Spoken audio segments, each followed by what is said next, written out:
زمانہ سارا سو جاتا لیکن آمنہ کے لال مصلی بچھا لیتے۔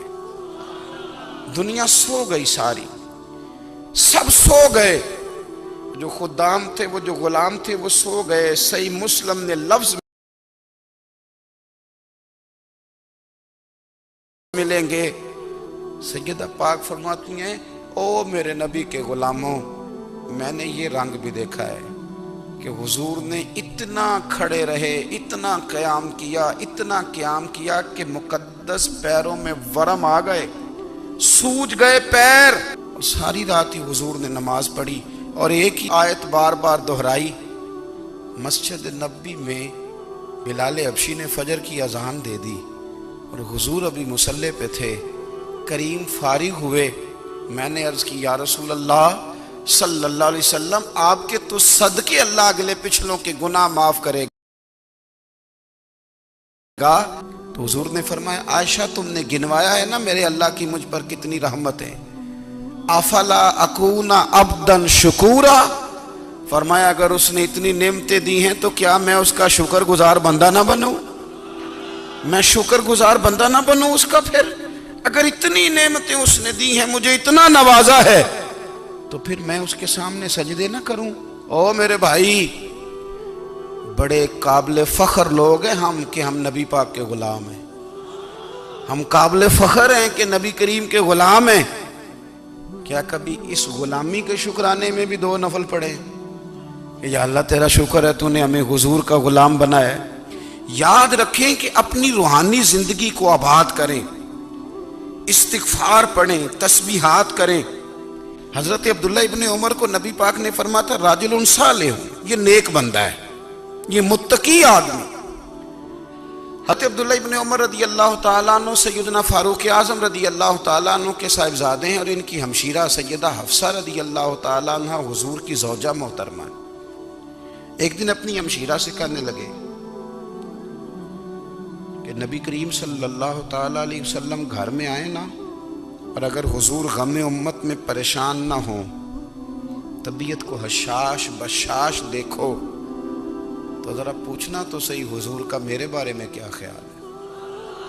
حضرت عبداللہ ابن عمر رضی اللہ تعالیٰ عنہ کے بارے میں پوچھا تو سیدہ فرماتی ہیں کہ نبی کریم صلی اللہ تعالیٰ علیہ وسلم نہ زیر لب مسکرائے اور فرمایا حفصہ تیرا بھائی ہے تو اچھا، لیکن میں نے سنا ہے کہ عشاء کی نماز پڑھتا ہے تو فجر تک سویا ہی رہتا ہے۔ او نوجوانوں، 10 بجے تک سونے کی بات نہیں ہوئی، 9 بجے تک سونے کی بات نہیں ہوئی، 11 بجے اٹھنے کی بات نہیں۔ حضور فرمانے لگے میں نے سنا ہے کہ عشاء کی نماز پڑھ کے سو جاتا ہے اور فجر تک سویا ہی رہتا ہے، اسے چاہیے کہ تہجد کے وقت اٹھا کرے، اللہ کی بارگاہ میں حاضر ہوا کرے، آہوزاری کرے، سجدے کرے، عبادت کرے۔ اٹھتا ہے اور فجر میں جا کے اٹھتا ہے۔ حضرت جناب حفصہ رضی اللہ تعالیٰ عنہ کہتی ہے میں نے جناب عبداللہ ابن عمر کو پیغام دیا اور میں نے کہا میرے جوان بھائی سن، نبی پاک نے فرمایا ہے تو اچھا پر تہجد میں نہیں اٹھتا، نفل نہیں پڑھتا۔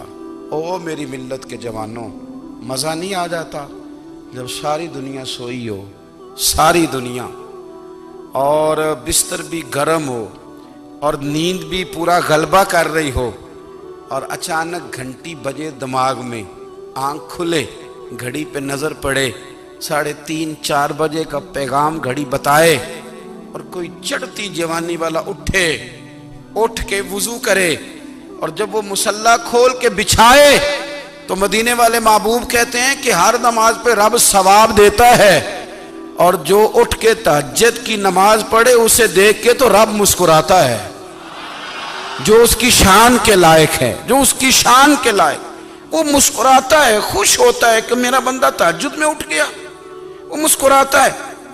کاش ہماری صبحیں کبھی اپنے مالک کے نام ہو جائیں۔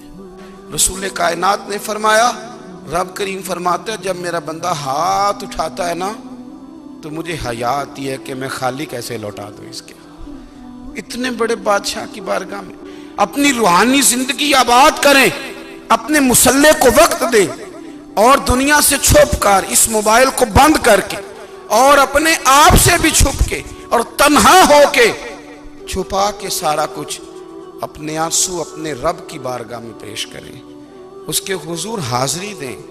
سنو نا ترمذی کی حدیث، اور اسے یاد رکھنا، نبی پاک علیہ السلام نے فرمایا اپنے دکھ لوگوں کے سامنے نہ بیان کرنا، سیٹھوں نوابوں کو نہ بتاتے پھرنا، دنیا داروں کے سامنے جا کے نہ رونا کہ میں تکلیف میں ہوں۔ فرمایا اگر دنیا داروں کو دکھ بتاؤ گے رب تمہیں کبھی غنی نہیں کرے گا، اور لوگ ہیں کہ الٹا مذاق اڑائیں گے آپ کی، جس سے بڑی پکی یاری ہے نا، پکی۔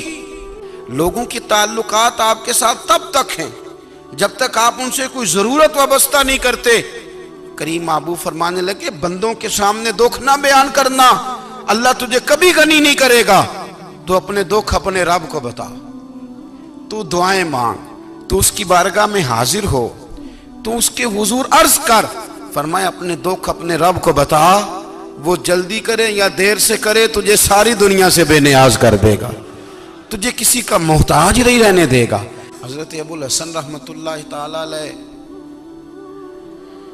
حضرت معاذ ابن جبل رضی اللہ تعالیٰ عنہ کے پاس بیٹھا کرتے تھے۔ فرماتے ہیں ان سے جو پیار بڑھا تو پھر میرا مصلی سے بھی بڑھ گیا۔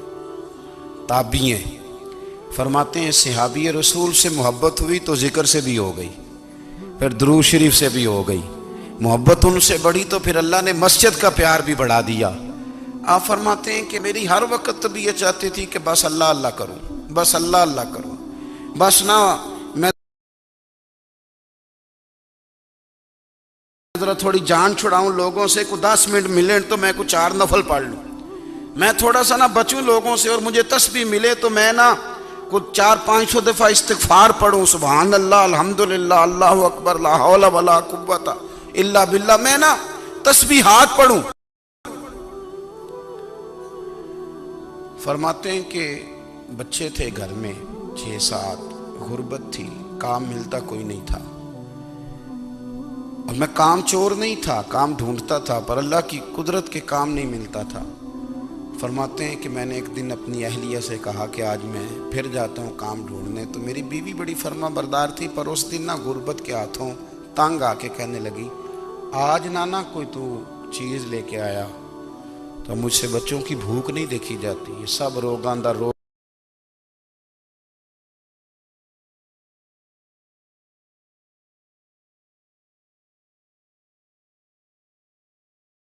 محمد جس دا نام غریبی، کنڈ بلا کے لنگ جاندے نہیں دوست یار قریبی، آج نہ کچھ لے کے آیا تو میں بچے لے کے چلی جاؤں گی۔ شیخ فرماتے ہیں کہ میں بڑا پریشان گھر سے نکلا، پر میں نے صبح سے لے کے زور تک کام ڈھونڈا، کام ملا کوئی نہیں، تو میرے دل میں خیال آیا چلو کام نہیں ملتا تو اللہ اللہ تو کرے نا، چلو بندوں کی مزدوری نہیں ملتی تو رب کریم کی عبادت ہی کرتے ہیں۔ فرماتے ہیں کہ میں نے نا فرات کے پانی سے وضو کیا، نہر کے، شدید دھوپ تھی، ساتھ ریت تھی اور ریت تپ رہی تھی، میں نے اپنا رومال وہیں مصلی کے طور پر بچھا لیا، اور فرماتے ہیں کہ زور سے لے کر عصر تک نماز پڑھی، دھوپ بھی پورے زور پہ، پر میرے سجدے کا ذوق بھی پورے زور پہ۔ فرماتے ہیں سورج بھی چمک رہا ہے اور رب کی عبادت کا ذوق بھی پورے زور پہ، اور میں تیری بہار کا پھول ہوں، میں کھلا بھی ہوں تو تیرے لیے، مجھے میری شاخ سے توڑ لے، مجھے اپنی زلف کا ناز دے۔ بھائی فرماتے ہیں کہ عصر تک میں نے نفل پڑھے، دل ڈھلنے لگا، عصر کی نماز پڑھی اور میں وہاں سے چلا۔ اب میں جب نکلنے لگا تو دل میں خیال آیا کہ چھوٹی چھوٹی دیواریں ہیں گھر کی، بغیر کچھ لیے جاؤں گا تو بیوی دور سے دیکھے گی تو شور کرے گی کہ پھر خالی ہاتھ آ گیا ہے۔ کہتے میں نے اپنے اسی رومال میں جس پہ میں نے نماز پڑھی تھی نا، رومال میں کی آخی دے پنجابی جو صافہ کہتے ہیں، اسی میں نا میں نے کچھ ریت بھر لی کہ وہ دور سے دیکھے گی تو سمجھے گی کچھ لے کے آیا ہے، چلو جا کے اسے بتا دوں گا کہ آج پھر مزدوری نہیں ملی۔ کہتے ہیں وہ ریت لے کر جب میں گھر میں گیا تو پہلے بیوی دروازے پہ کھڑی ہوتی تھی، پوچھتی تھی خالی ہاتھ آ گئے ہو؟ آج میں نے دیکھا تو ہے ہی کوئی نہیں۔ فرماتے ہیں میں اندر داخل ہوا، سلام لی، ایک کونے میں میں نے وہ رومال رکھ دیا اور میں نے آواز دی کہ بھلی مانس کہاں ہو؟ تو وہ کہنے لگی آپ منہ ہاتھ دھو لیں، میں روٹی لے کے آئی۔ میں نے کہا روٹی کہاں سے آ گئی؟ یہاں تو کئی دنوں کے فاقے ہیں، تو کئی دنوں کی غربت ہے، یہاں تو اس گھر میں تو فقیری ہے۔ فرماتے ہیں کہ وہ روٹی لے کے آئی اور اس وقت کی جو موجودہ نعمتیں تھیں، سمجھ لیں سلاد، اچار، ہر چیز ساتھ لائی۔ میں نے کہا کہ بچے کہاں گئے؟ کہنے لگی وہ کھانا کھا کے کھیلنے گئے، آپ کھانا کھا لیں آ جاتے۔ کھانا اس نے چن دیا۔ میں نے حیرت انگیز لہجے میں ساری نعمتیں اپنے دسترخوان پہ دیکھ کر کے بیوی سے پوچھا یہ کہاں سے آیا کھانا؟ بچوں کو تو نے کہاں سے کھانا کھلایا؟ یہ سارا کچھ کیسا ہے؟ کہنے لگی پتہ نہیں آج آپ کس کریم کی مزدوری کرنے چلے گئے تھے، پتہ نہیں کس کریم کی، میرے گھر میں تو اتنی نعمتیں آئی ہیں کہ مجھ سے سنبھالی نہیں جا رہی، اتنا اناج ہے، اتنا گندم ہے، کس کریم کے دروازے آج چلے گئے تھے؟ یہ کہتے کہتے وہ اٹھی اور اٹھ کر کے کہنے لگی پہلے ہی بڑا کچھ آیا تھا، اب کیا لے آئے ہو؟ اور جا کر کے اس نے وہ ریت والا رومال کھولا، کہنے لگے میں تو لے کے آیا تھا ریت، تو میرے رب نے اسے بھی سونے اور ہیرے بنا دیا تھا۔ میرے نبی پاک صلی اللہ تعالی علیہ وسلم نے فرمایا ہر چیز اپنے رب سے مانگ، ہر چیز مانگ، ہر چیز مانگ۔ یا رسول اللہ کیا کچھ؟ میرے محبوب نے فرمایا تیرے گھر میں نمک بھی ختم ہو جائے تو وہ بھی اپنے رب سے مانگا کر، تو مانگنا وہ تجھے دے گا، تو اس کی بارگاہ میں کشکول طلب دراز تو کرنا۔ ایک بزرگ فرماتے ہیں میں نے دعا مانگنے کا طریقہ اپنی بیوی سے سیکھا، بزرگ فرماتے ہیں میں نے دعا مانگنے کا طریقہ اپنی بیوی سے سیکھا۔ دعا مانگنے کا طریقہ اپنی، سیکھنے والے تو اپنے بچوں سے بھی سیکھ لیتے ہیں، سیکھنے والے تو ہر ایک سے سیکھتے ہیں۔ وہ کہتے ہیں میں نے دعا مانگنے کا سلیقہ اپنی بیوی سے سیکھا ہے۔ حضرت وہ کس طرح؟ فرمانے لگے میری بیوی نے مجھے کوئی کام بتایا، کچھ پیسوں کی ضرورت کے لیے کہا، تو میں نے اسے کہا کہ بھئی ابھی میرے پاس نہیں ہے، کچھ دنوں میں آتے ہیں تو میں دے دوں گا۔ عورتوں کی عادت ہوتی ہے وہ بار بار یاد کراتی ہیں، 2-4 دنوں کے بعد پھر اس نے کہا حضرت وہ میں نے کہا تھا کچھ پیسے، میں نے اسے کہا کہ ابھی میرے پاس نہیں ہے، کچھ دنوں میں ملتے ہیں تو میں تمہیں دے دوں گا۔ اس نے کچھ دنوں کے بعد پھر کہا حضور وہ میں نے کچھ پیسے کہے تھے۔ فرماتے میں نے ڈانٹ دیا، میں نے کہا کہ کیا تو روز مجھے شرمندہ کرتی ہے، کہا نا میرے پاس نہیں ہے، ہوں گے تو دے دوں گا، تو روز یاد کراتی ہے۔ فرماتے ہیں اس نے پہلے تو میری ڈانٹ کو سہا، پھر میرے سخت جملوں نے اس کی آنکھوں میں آنسو پیدا کر دیے، پھر اس نے اپنے آنچل میں اپنے اس دکھ کو سمیٹا، اور پھر اس نے ایک جملہ کہا تو میں رو پڑا، اور مجھے اپنے رب سے مانگنے کا طریقہ آ گیا۔ مجھے کہنے لگی حضرت جی آپ نے ڈانٹ دیا، میں نے سہ لیا، پر آپ ہی میرے شوہر ہیں، بتائیں نا آپ سے نہ کہوں تو میں کس سے جا کے کہوں؟ فرماتے ہیں میں رو پڑا، اور میں کھل کے رویا، اور میں تڑپ کے رویا، اور پھر میری سسکیاں بند گئیں۔ تو مجھے کہنے لگی آپ کو کیا ہوا؟ میں نے کہا مجھے بھی دعا مانگنی آ گئی ہے، جب میں اسے کہوں گا نا اللہ تو ہی میرا رب ہے، میں تجھ سے نہ کہوں تو میں کس سے جا کے کہوں؟ میں کیوں کسی بندے سے سوال کروں؟ میں کیوں کسی دنیا دار سے کہوں؟ میں تیرے بندوں کا، نیک بندوں کا وسیلہ لے کے، تیرے محبوب کی غلامی لے کے تیری بارگاہ میں آیا، تجھ سے نہ مانگوں تو کس سے مانگوں؟ سمجھ آ گئی ہے جب میں اس رنگ میں مانگوں گا تو پھر رب میرے اوپر بڑا ہی فضل فرمائے گا، وہ میرے اوپر بڑی رحمت کرے گا، وہ میرے لیے آسانیاں کرے۔ عزیز دوستو ہم اس طرح کرنے لگ گئے ہیں کہ ہم نے اپنے تعلقات پر اعتماد کرنا شروع کر دیا ہے۔ میرے تعلقات بہت ہیں، ہم نے اپنی دولت پر اعتماد کرنا شروع کر دیا ہے، میرے پاس دولت بہت ہے، ہم نے اپنے علم پر، اپنی شہرت پر اعتماد کرنا شروع کر دیا ہے کہ میرے پاس فلاں چیز بہت ہے۔ یاد رکھنا جب بے نیاز اپنی صفت بے نیازی دکھاتا ہے تو بڑی بڑی دولتوں والے مجبور نظر آتے ہیں۔ بھائیو جب انسان کا رشتہ اپنے مالک کے ساتھ ہوتا ہے پھر تو غم بھی کچھ نہیں کہتے، پریشانیاں بھی کچھ نہیں کہتی، پھر تو زندگی صبر والی، پھر تو زندگی توکل والی، پھر تو زندگی بھروسے والی، پھر انسان اپنے آپ کو رسوا نہیں کرتا، دنیا داروں سے امیدیں اس کی ختم ہو جاتی، امیدیں اللہ رسول سے لگا لیتا ہے، مضبوط ہو جاتا ہے، مضبوط، طاقتور ہو جاتا ہے، خوددار ہو جاتا ہے، باوقار باعزت ہو جاتا ہے۔ حضرت عبداللہ ابن عمر رضی اللہ تعالیٰ عنہ حضرت عمر کے صاحبزادے ہیں، مکہ مکرمہ میں ان کی قبر ہے۔ میں نے جب انہیں پڑھا تو مجھے ان سے بڑا پیار ہو گیا،